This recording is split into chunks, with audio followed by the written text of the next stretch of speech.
This message comes from NPR-sponsored Disney, presenting Young Woman and the Sea. This incredible true story from producer Jerry Bruckheimer stars Daisy Ridley as Trudy Etterly, who risked everything when she decided to swim the English Channel. The movie opens in select theaters Friday.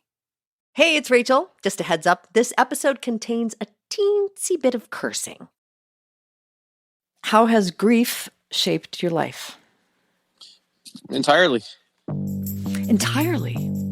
I almost see it as like an emotional lens, like a contact lens or something that like goes over your eye. It's not like a thing that happened that you sometimes feel. It's like, it's how you see things. I'm Rachel Martin, and this is Wild Card, the game where cards control the conversation. Each week, my guest chooses questions at random from a deck of cards. Pick a card 1 through 3. Questions about the memories, insights, and beliefs that have shaped them. I'm not someone I'm not really doing a bit, I'm really feel very sincere about the things I'm doing and saying. And I think a big part of that is just being confronted with time and fragility. There is this unfortunate trait among some people who work in radio. We tend to edit conversations in real time. I know this because I am guilty of it. It is a super annoying habit that I try to keep to myself. But because I interview people for a living, when I'm having just like a normal conversation with my spouse or my friends or anyone, and they start telling me a particularly long story, I think to myself, oh, you should really leave that out. And yep, that can go, so could that, edit. Sometimes you do a thing for a living and it gets stuck in you, and you can't help yourself but to keep doing it. Case in point, famed music producer Jack Antonoff. He's won 10 Grammys, most prominently for his work producing Taylor Swift, but he's also worked with Lana Del Rey, Lorde, and St. Vincent. Jack Antonoff's ear is attuned to details in this superhuman way. He wants to shape things, fix them, channel them. And like my constantly editing brain, his producing cannot be contained by his work. In fact, when I was talking to him, he had this moment where he sort of started producing our conversation. This was recorded early on in our piloting of the show, and we still hadn't worked out all the kinks. The rules in particular. We had the skip, and then we just had, you can make me answer first. No clever name for that one. As you'll hear, Jack heard that, and immediately he went, so I get one skip and a flip. And I was like, oh, of course, a flip. You just made that so much better. I'm using that. And we have ever since. Thank you, Jack. That quickness, that ingenuity, it's what makes him a great producer, and it is also what made me excited to play the game with him. Jack Antonoff, I am so happy that you're here. Thanks for having me. Yeah. So we're going to do a lot of things. We're going to talk, but I did bring you here to play this game. So we're going to do that in a few minutes. Okay. You cool with that? I'm cool with any of it. All right. We'll see how it goes. So your band Bleachers has a new album out, and this is you as the artist, right? As the performer. How did you know it was time to do that? Simply because I'm called to write. Mm-hmm.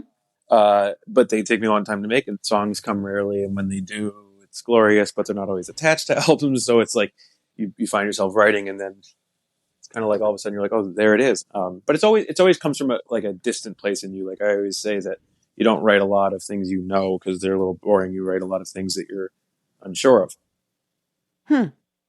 So what were you unsure of in the last couple of years that you needed to work out this way?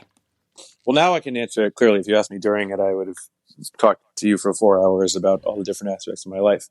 Now that I'm all done, I understand what the hell I was saying, which is I was unsure of how to move on with my life. So I lost my sister when I was 18, and I've written so much about grief and the past and the future, what has happened, what could happen, this endless back and forth.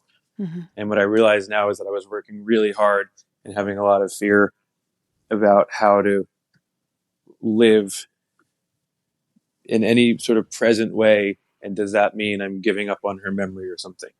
So through the lens of the deepening relationship with my band, my partner, all these things, my relationship with my audience, of these sort of like deepening relationships, I was finding myself more and more and more present, which is a beautiful thing. Getting married is obviously a part of that. A lot of my collaborators and our work is a part of that. And then the real dark side is, well, if I have this presence about me in my life, and I'm not just someone who sort of, as I say, tribute lives, am I letting go of this memory, this person, this honoring, right? And so that's the heart and soul of the album. Easy to say now that, you take 2 years and you're like, yeah, that's what the hell I'm talking about. That's why I'm shouting these things. Yeah. You want to play this game? So badly. So badly. God, that's exactly the right answer. You've been waiting your whole life to do this, Jack Antonoff. In front of me is a deck of cards. Okay. On each of these cards is a question that I would love for you to answer, okay? I'm going to hold up 3 at a time, and you're going to choose one at random. There are a few rules. Number 1, you get a skip. Cool. If you use your skip, then I'm just going to replace that question with a new one from the deck, okay? Got it. And number 2, you can put me on the spot and ask me to answer one of the questions before you do. Got it. So I get 1 skip and 1 flip. Yeah. Ooh. Oh my God. A flip. Totally taking that. It's all yours. We're going to break it up into rounds. Round 1 is about memories, experiences that shaped you. Round 2 is insights or lessons that you've learned or are learning. And 3 is about beliefs, okay? The way that you make sense of the world.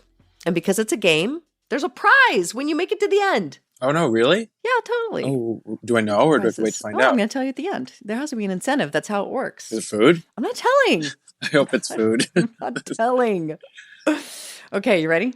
Yeah. All right, round 1. This is memories. Pick a card 1 through 3. 3. What is something about your hometown you've come to appreciate over time? Oh, everything. Softball! Lover of New Jersey. Okay, real answer though is the slowness of my hometown. I grew up in New Milford, New Jersey. That's where I was until I was like 8, and I just stared at the walls. All I wanted to do was break out, and all I wanted to do was go everywhere and do everything and tour the world and make my mark and do all these things. And that slow boredom of where I grew up made my imagination run wild. Mm. And I can't recreate it, and I can't change it, and I never would, and I'm just happy I got to have it. My life existed in cars waiting for my mom to Yes. do whatever she was doing. I know. My kids today are like, come on an errand with me. No, what, errands? I'm like, you have no idea. That's all we used to do. We used to go on errands and sit in the car and wait for our parents. Okay, 3 new cards still in the memories round. Pick a card 1 through 3. 2. If you got a do-over for one decision in your life, what would it be? A do-over for one decision, what would it be? That's a flip. Oh, mine's so heavy. Go for it. So my mom was dying of cancer many years ago now, and she was in hospice. She was at home with my brother and sister and our extended family. And I left before she died. Oh, yeah. I kept telling myself a story that somebody needed to be with my dad on the other side, and I only had certain days that I could take off from work. And in retrospect, it was because I couldn't handle it. And I, sorry, no, I'm so sad. But no, I yeah, understand. that's mine, is that I would do that differently. Yeah. When my sister was dying, I mean, I was home when she died, but I remember there was like, when she was getting really sick, I was going to, I had these tour dates, and my family was like, you have to go do them. You have to go do them. And I did them. And it was just sort of like, in hindsight, I was like, who gives a shit? Mm-hmm. But I think that we have our capacity, and it's kind of baked in. And then we tell ourselves these stories when we're in these really crazy situations. And it's, I don't know, it's just so fascinating years later. Yeah. Why you do what you do. And I don't know. People are always like, I don't have regrets in my life because it led me to who I am today and blah, blah, blah. And no, I regret that. I think that's bullshit. I think people have just, obsessively like to say they have no regrets. It's like, well, what does that even mean? Like, Everyone has regrets. Right. How is that even possible? Everyone has regrets. We make mistakes. We look back and think, yeah, I could have managed that in a different way. Yeah, well, I think that's also baked in, like, people's obsession with, like, a version of wellness. Like, no regrets. It's like, no, shut up. Everyone's got regrets. Might be more interested to just own them. So is that your answer? Yeah, that would be my answer, is that but I would even open that up to a bigger concept. There's things in life I missed because I was obsessed with my work that I wish I didn't miss. Yeah. Weddings. Yeah, weddings, funerals, lots of stuff. You know, part of doing what I do is this baked in idea that you're going to miss out on all these things, right? Mm-hmm. And I don't know if it's true. I don't know. I don't know if it. You don't know if it had to be that way. I don't know if it had to be true. I think that's a real disservice that we as a culture like do to artists, where it's like this idea of like, well, you're just lucky to be here, so go do this, miss this, work yourself to the bone, don't get paid. That's just sort of it's the what same it is. In journalism, by the way. Like, is it? Yeah. Oh my God, I missed so many things, and I just kept telling myself, if I didn't miss it, then I was going to miss this opportunity, and then and you start to wonder, this anxiety that's placed on us in certain careers is born from this "you're just lucky to be here" mentality. We're going to take a quick break. When we come back, Jack talks about his rituals around cleanliness. I haven't touched my eyes, nose, mouth, or ears with my hands unwashed in probably 20 years. This message comes from Apple Card. Reboot your credit card with Apple Card. It has no fees and gives you up to 3% daily cash back on every purchase. Apply for Apple Card now in the Wallet app on iPhone. Apple Card issued by Goldman Sachs Bank USA, Salt Lake City branch. Subject to credit approval. Variable APRs for Apple Card range from 19.24% to 29.49% based on credit worthiness. Rates as of February 1st, 2024. Terms and more at applecard.com. This message comes from NPR sponsor Carvana. With thousands of options under $20,000, plus customizable financing terms and down payments as low as $0 down, it's easy to find a car that fits your lifestyle. Visit Carvana.com or download the app today. Terms and conditions may apply. In any great story, there's a moment that sparks your curiosity. It tells you there is more to uncover. How did this happen? How did we get here? That's where Embedded comes in. We are NPR's home for documentary journalism, immersive and intimate stories. I was stone cold speechless. Nothing will ever, ever, ever, ever be the same here. Find Embedded wherever you get your podcasts. Climate change fuels hurricanes. China promises to stop. The big lie persists. Butterflies have hearts. Singers die. Plumbers win. Nurses persevere. Your world speaks. We listen. NPR podcasts. More voices, all ears. Find NPR wherever you get your podcasts.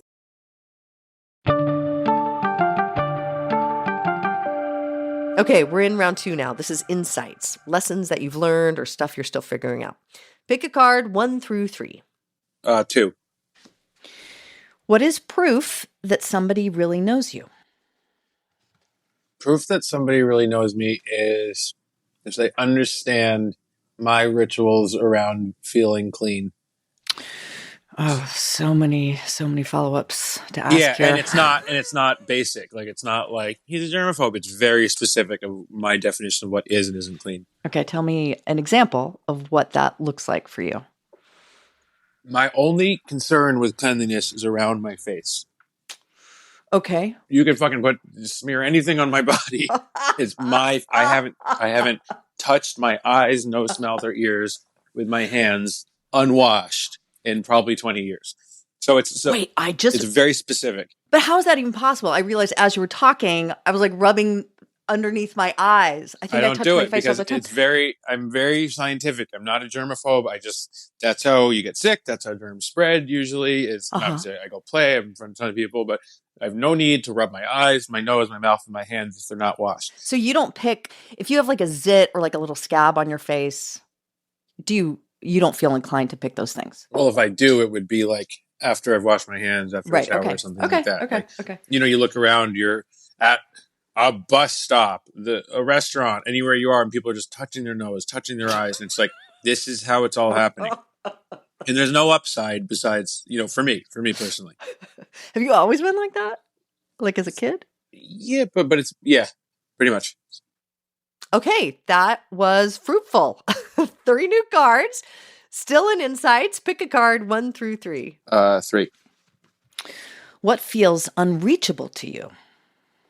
It feels unreachable. I always want to not have a certain amount of anxiety, and it feels a little unreasonable. Feels like it's just kind of baked in. Has that been for a long time? Yeah. Mm-hmm. I always I want to reach this pureness of no anxiety. But it's still one of the few things in my life that feels unreachable. Is it, how does it manifest in your life? Is it a helpful creative force? Does it wield good in your life, or is it mostly a negative thing? I don't think it's, I think productive things have come from it, but I think it's a net negative. Mm-hmm. I think, in the face of it, I've had to figure some things out and create some habits or write some songs that kind of fly in the face of it or whatever. But I do think it's a net negative. I don't think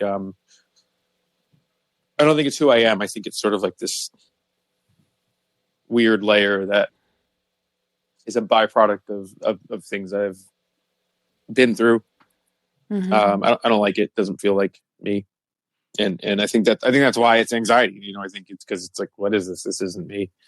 I want to beat it, and I can't. Do you go for a run? Do you meditate? Are there things that are surefire ways to get you out of it? There used to be when it was much worse. Now it's not when I've had moments in my life where it was more debilitating and I had to have methods. Now I'm just it's this old annoying friend or something. I know it. I know how it goes. I know where it goes. I know it doesn't last forever. I think that's one of the glories of age is how you can kind of I love when you get to that point with some of the things that bother you about yourself where you become almost bored and angry about it. You're stop. Great. I have that anxious feeling, The separation of self is helpful. But I'd like to just kind of drift past it, and that doesn't seem fully possible. We're going to take another quick break, but we'll be back with the beliefs round with Jack Antonoff. Are you by nature an optimist? Is that how people would describe you? I think all songwriters are. Huh. It's such an optimistic act. Jasmine Morris here from the StoryCorps podcast. Our latest season is called My Way. Stories of people who found a rhythm all their own and marched to it throughout their lives. Consequences and other people's opinions be damned. You won't believe the courage and audacity in these stories. Hear them on the StoryCorps podcast from NPR. This is Sam Brigger, longtime Fresh Air producer and sometime interviewer. In a special extended podcast episode, I talk with Maggie Rogers about nostalgia, her new album, and her decision to go to Harvard Divinity School. I think at its core, music has always been the most sacred and most spiritual thing that I've ever been a part of. Find NPR's Fresh Air wherever you get podcasts. When the economic news gets to be a bit much, listen to The Indicator from Planet Money. We're here for you, like your friends, trying to figure out all the most confusing parts. One story, one idea, every day, all in 10 minutes or less. The Indicator from Planet Money, your friendly economic sidekick. From NPR. Do you wish stories could unfold over 3 hours rather than 3 minutes? You tired of doom scrolling? Trying to find humanity? Or maybe a deeper understanding of why the world is the way it is? Listen to Embedded, NPR's original documentary series. Find us wherever you get your podcasts.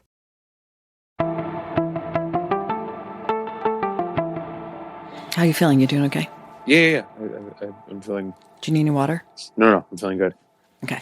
I don't have any to give you, but I just... Okay, thank you for the offer. You're welcome. Thank you for offering for me to go get myself some water. That's exactly right. Okay, so we are now in round 3. This is the beliefs round. Pick a card 1 through 3. 1. Well, you talked a little bit about this. How has grief shaped your life? Entirely.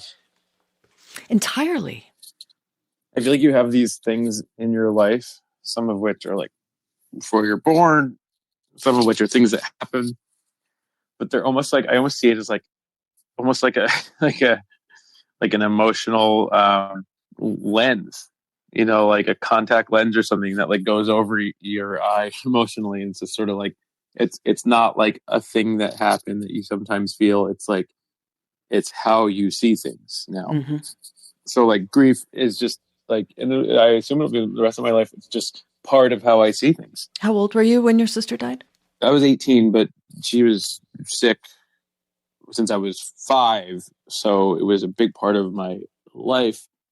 And then, so I don't know. Yeah. Like a full, I almost quantify my things in my life a little black and white. Like this is something that happened and I'm dealing with, or this is something that completely colors how I see the world. So how does that manifest in how you see the world? In my life, I can understand that I don't have that kind of grief that's lived with me for that long, like all of your adult life and most of your childhood. But does it, I mean, for me, I see a kind of constant impermanence in things. Yeah. Is that how it shows up in your life when you say it shapes everything about it? I think that things are really fleeting.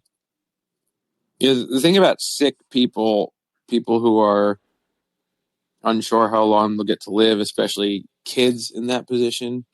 I mean, the lack of cynicism, the obsession with creation, joy, love, family, it's just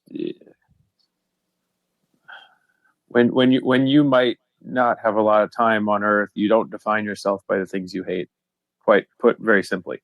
Mm-hmm. And so that just lives in me. I'm not someone who moves through the world. I'm not really doing a bit, I'm really feel very sincere about the things I'm doing and saying. And I think a big part of that is just being confronted with time and fragility. And that was always on the table, especially like when she actually died, she was dying and actually died when I was 18. So, and then the years before obviously were pretty tough. So it's like, there's a pretty powerful life moments. I remember very clearly seeing everyone in my world kind of like planes taking off. And I was not, that's a very specific moment in time when you're supposed to feel like free and like you're anything's better. possible. Yeah. Well, it's said that, most people, you're graduating high school. That's the moment when you're supposed to be like, I can do anything in the world. Right. Those are really those, as I've heard, because I didn't really have them, those few years you get where you're just sort of like endless stamina, endless possibility. Yeah. Those are the years that everyone talks about. I didn't really get them in the same way. I think that colored my life a lot. How do you feel most connected to her? Probably through my family. That's why we, I think when you have a great loss, people either kind of like run or glue themselves to each other. Mm-hmm. We definitely did the glue method.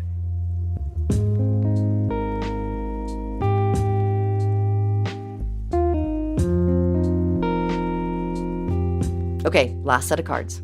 One. I haven't even put the cards out. Okay, hold on. Hold your horses. Okay, 1, 2, 3. Okay, yeah, you just went for it. You didn't know, but you just went for it. Do you think there is order to the universe, or is it all chaos? There's definitely order. Where do you see order? I see order everywhere. Sometimes you got to look for it, but I see a lot of good things happening to people who deserve it. I see a lot of people finding each other in the most random experiences. I just see, I don't know, I'm always looking for opposites. So this conversation about how horrible the world is, rightfully so, sometimes compels me to look for a lot of beauty in it. So lately I've just seen a lot of beauty. Are you by nature an optimist? Is that how people would describe you? I think all songwriters are. Huh. It's such an optimistic act, even if it's the darkest, hellish, saddest song in the world. The act of doing it and the act of sharing it, you can't divorce it from the optimism. Otherwise, you wouldn't do it. Especially when it'd be so easy to not do it. You made it to the end, so you remember that there's a prize. Yes. What have I won? Okay, you have won A trip in our memory time machine. Yeah. Memory time machine. To revisit. Yes. One moment from your past. So, this is a moment you would not change anything about. You just want to spend a little more time there. Which moment would you choose? I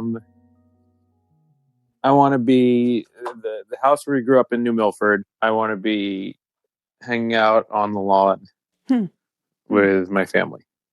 I could use some more time there. What does it look like? Do you have trees? Is there good landscaping? There's like one tree. There's not good landscaping. It's just like rows of houses, completely mundane, classic suburban setting. My whole family's there, and my neighbor Jean Marie was tie-dyeing shirts, and she was a little older, and we were running across the street, like tie-dyeing shirts together, and just being as a family. And it was just before anything was too complicated, and no one was. Things were just quite simple.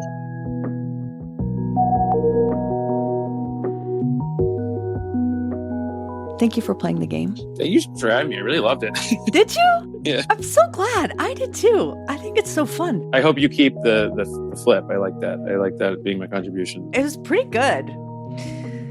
Jack Antonoff, award-winning musician, songwriter, producer. His band Bleachers has a new self-titled album that is out now. Jack, this was super fun. Thank you. Thank you so much for having me. I really appreciate this.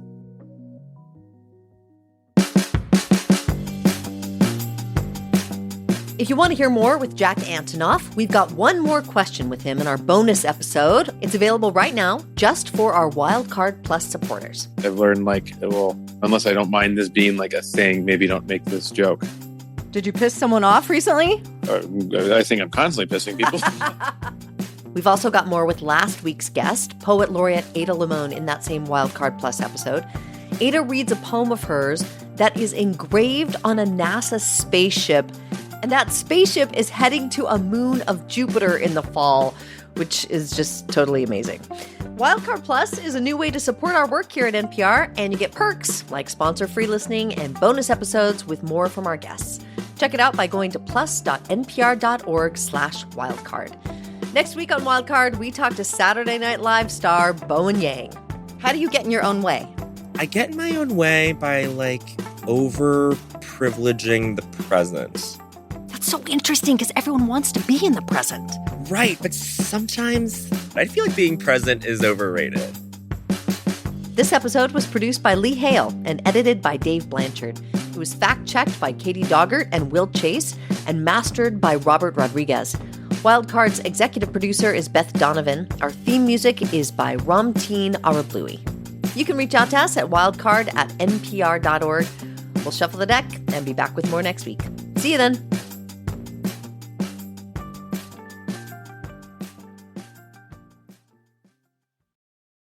Wait, Don't Tell Me isn't just jokes about the week's news, it's also life hacks. For example, here's actor Karen Allen revealing how she got her starring role in Raiders of the Lost Ark. They said, how well can you spit?